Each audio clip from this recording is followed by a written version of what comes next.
welcome to What Happens in This House Stays in This House, Strength Over Silence podcast. I am your host, Tammy Montgomery Dozier. Thanks again for listening. I am very excited again this week. I have a special guest. He's been on here before, and I am so excited that he agreed to come back here and listen to me talk again. It's like, great, awesome. Guys, I am introducing you to Jay Collins. Say hello, Jay. Hey, how's everybody doing? How you doing, Miss Tammy? I am doing great. What about yourself today? I am wonderful. Every day that I get to try and be the best I can is a good day. So, yeah. Isn't that beautiful? That is a beautiful thing. What is that? They say millions didn't make it. But I was one. Don't get me started. All right. So I asked you to come back here again because there's so much going on in the world. It's like every day you wake up in a bad movie scene or something that just will not go away. So I invited you to talk about your new project that is coming out. It's going to be out next week. Can you talk to us about that? Yes. So with Spa Theater, that Speakers, Publishers, and Authors Association, we have a theater, and we've been doing virtual productions since the beginning of the pandemic. Thanks to our fearless leader, Dr. Michael B. Wilkins. We did a murder mystery series, and this will be actually the first of just a regular series. And we're talking about privilege. And it's basically based on the theory, we'll call it, of white privilege and the relevance that it may or may not have today. We kind of timed it perfectly to coincide during election week. So depending on what happens Tuesday of next week, will kind of determine the finalization of our production for Friday of next week when we're talking about privilege. So my question to you, what made you come up with this concept? So what made me come up with the concept has been brewing for a couple of years, specifically in race relations, and then more recently in our denial of blatant racism in our country. It's not funny, but it's just peculiar, I guess is a better word to say. With the advancement of technology and everybody has cell phones that have cameras on them, we're capturing what has always occurred. But to mainstream society, in other words, white America or non-colored America, it looks as though this is some sort of new trend. And it's like, no, you can trace this throughout history. Police brutality, us as African American people, as indigenous American people, other minorities, we have been terrorized throughout the generations by our Caucasian brothers and sisters. So do you think that with everything, it's like almost an uprising because of everything that's going on now, no matter what happens, the anger is just there. It just comes out whenever something happens. So as you said before, do you think that people are just tired and fed up? Do you think the level has changed to be more than it was before? Or people are just tired and it's just like, you know what, no more. I'm not taking it anymore. I think it's a combination, almost a cultivation of years and years of our plight has been denied. People didn't believe our story. And they continue to happen over and over again. Historically, no action really has taken place without violence or some sort of, bloodshed. Mm-hmm. I mean, think about it. Slavery really didn't end until the Civil War tore through North and South. Yes. We didn't really see any real substantive change with the Civil Rights Movement until the assassination of our leaders, white and black, Dr. King and President Kennedy.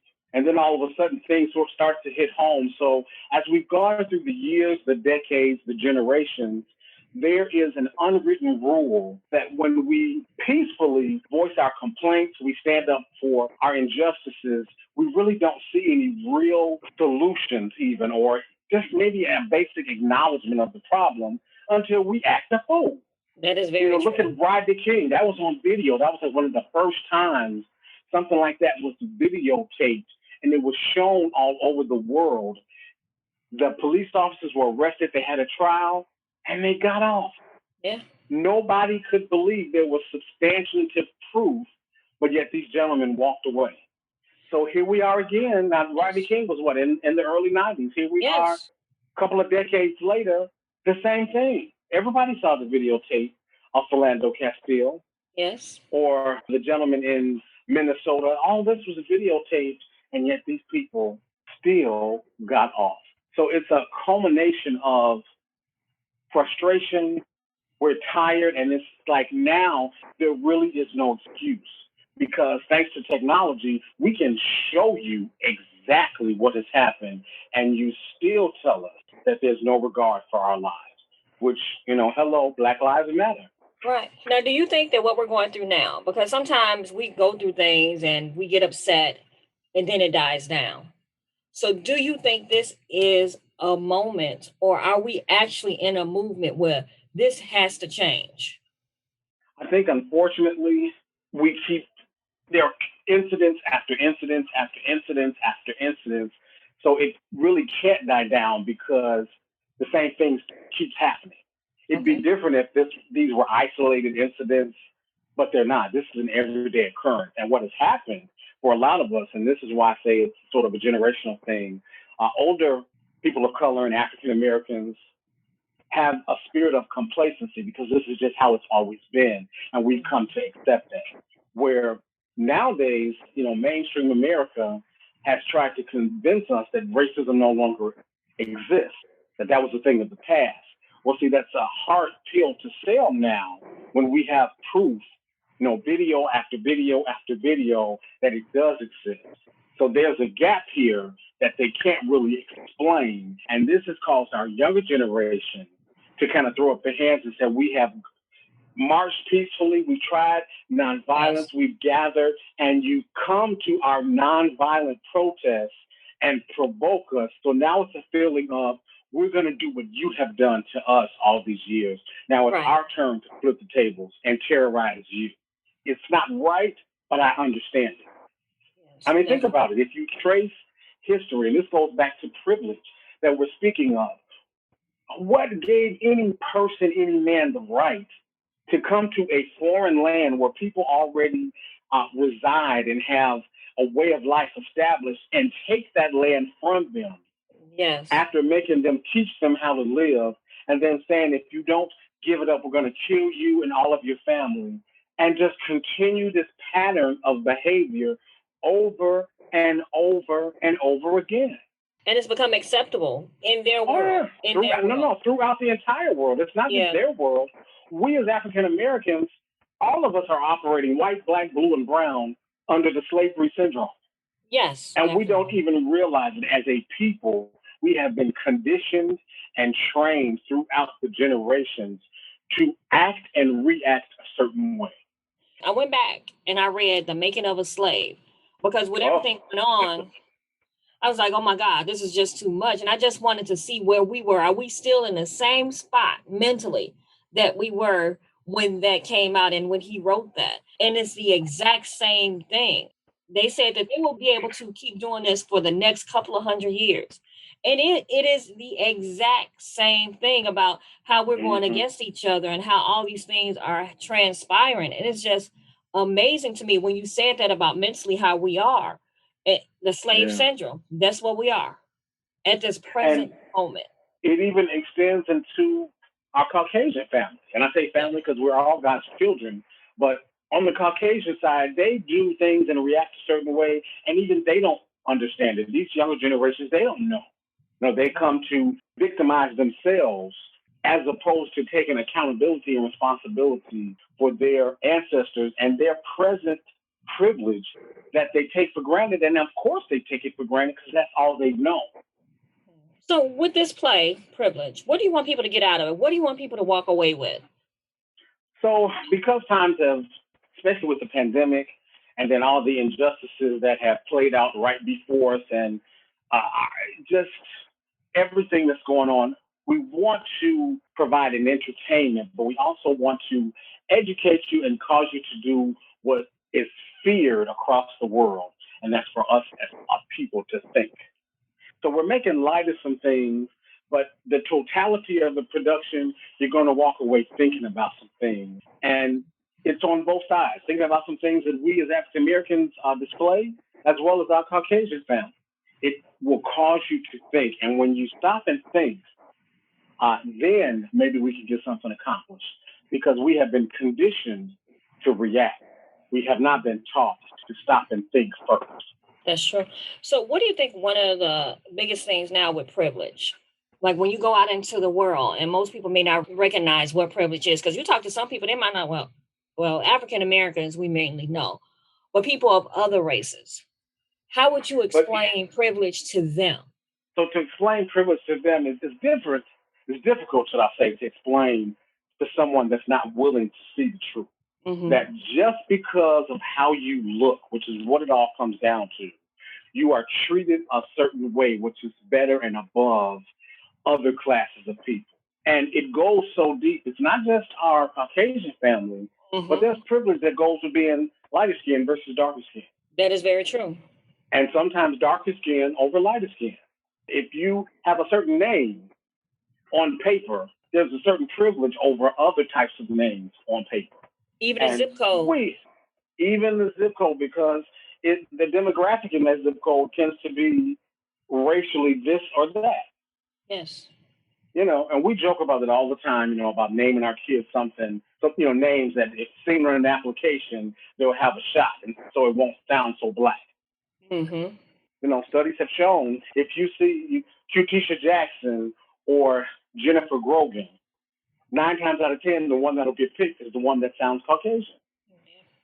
So with this, with everything that you're doing, oh, let me go here. Our scene that Okay. you and I have in this thing, Oh in yeah. privilege, that is the most, when I first read it out loud, that is the most heartening. And you guys, I'm not going to tell you about it. You have to come and watch it. It is so amazing. That is the ultimate thing that's going on now. What is the one thing that has happened out of all of these guys, out of all of these Trayvon, George Floyd, which was the one that has hit you the hardest out of all of those? And I think you already know the answer to this. Trayvon Martin is the one that hit me the hardest. I have yet to get over it. I used to jokingly say it traumatized me for life, but it's really true. And Tammy is, you're one of my good friends, so I've been boycotting Florida. Just that occurred, and that's been years now. But as much as I love Disney World and Universal, and they have the Harry Potter theme park, I was dying to go, but I refused to give my hard-earned money to the businesses of the state of Florida based on that Trayvon Martin and the other young lady who used that same stand your ground, and they threw her in jail. And George Zimmerman shot this child. This is one of our Yes. children. After he was given directive to stop following him and leave him alone, he ignored that and followed this young man, got into a fight, and because Trayvon Martin whooped his behind, he shot and killed him. That's really what it comes down to. I And think, so to yeah, treat our children like this, yes. and I remember President Obama wearing a T-shirt that says "I am Trayvon." That could have been, that is, on any day, our children. And I had enough. It's like not the children. It's not right across the board, but don't do this to our children. I remember listening to that tape, and I Oh, remember that gunshot, and then you heard him struggling, and then there was no more, it was just silence. That mm-hmm. was the worst thing I think I had ever experienced, hearing The that. worst. Yes, and I I think remember he screamed out help. And yeah, then there was like a pause, and you heard the gunshot, and the yes, 911 operator froze. Just yeah. I will yeah, never forget it. Never forget it. And the yes. thing that you and I participate in when we did our first rehearsal, I remember fighting back real tears to get the lines out because it was so close to my heart. Yeah, It's powerful, it's very very powerful. powerful. So I'm not going to keep you long. I have another question for you. So with Hmm. everything going on, as far as like now people are doing things on Zoom, as we've been doing our virtual Zoom, do you think that this is the way it's going to continue to be? Almost Even after definitely. everything opens back up? Even when everything opens up, I think it will be a slow process to get back to where we once were. Stadiums filled with people coming for entertainment. Prior to the pandemic, you remember there was more acts of terrorism with people being shot and targeted, racism at these concerts or at these nightclubs So I think this era of perfecting virtual entertainment, I think it will catch on even beyond the pandemic. And you're doing an awesome job. I mean, coming up with these ideas. Besides Privilege, what else do you have coming up? Well, we work together. I do have a book that's out currently. It's called The Spirituals. Yay! And it was ranked in the top 20 of its demographic group on Amazon. I was very pleased about that. I'm currently working on my second book, which is called The Sacred Secrets, which is number 2 in the trilogy from the first book. Also, Spa Theater.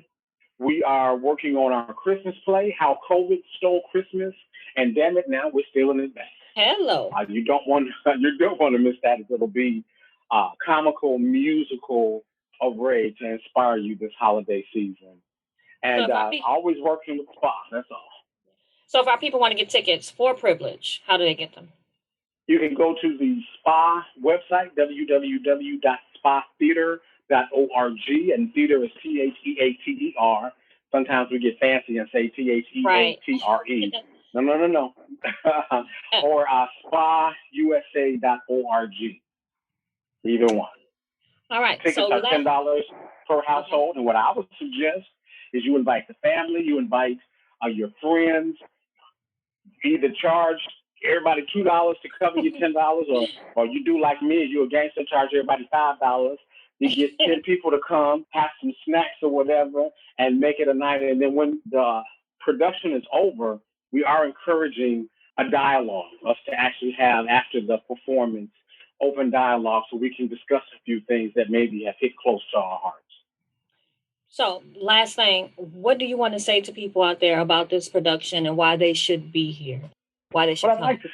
What I'd like to say, and thank you so much, Tammy, you are like one of my most favorite people on earth. I love you and appreciate you so much just for who you are. What I'd like to say to everyone about this production Privilege, I just want you to understand one thing. We are poking fun at quite a few things, stereotypes, different things that have played out, especially recently. And then we're kind of hitting you very slyly with some powerful points to cause you to think. This is a production that the entire family should get together and watch, because we talk so much about things that are going on. Let's not just talk about things. Let's sit down and come together with plans of action to change our lifestyle. Our history, our ancestors, they fought and died for us to have basic freedoms. And here we are hundreds of years later, still fighting for those basic human freedoms. So let's come together, be entertained, but educated and even inspired to affect change in our community. All right. Well, sir, thank you once again for being on my show. My name is Tammy Montgomery Dozier, and thank you for listening to What Happens in This House Stays in This House, Strength Over Silence podcast. I can be reached at 773-251-5537 or my website, www.connectedbyloveconsulting.net. Thank you, guys, and be blessed. Tamine. Yes. Before we go, can I give a shout out? Sure. Can I shout out Grandpa and his episode that he did on the podcast was off the chain? You said you were going to do a part 2 with him. I'm waiting on that. Yes, I am. Okay, thank you. Off the chain. Thank you. Thank you. All right.